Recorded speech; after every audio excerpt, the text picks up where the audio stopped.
Hello everyone, welcome back to this channel. In this video, I will show you the easy and clear steps on how to enable compatible keyboard shortcuts in Google Sheet on computer. So how to enable compatible keyboard shortcuts in Google Sheet on computer?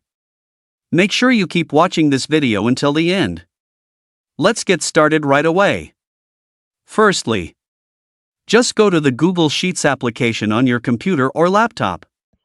And this is the initial display of the Google Sheets workpage. To enable compatible keyboard shortcuts, just point the cursor to the top of the screen. Here there are several menu options. Tap the Help menu, here a scrolling menu will appear. Many menu options.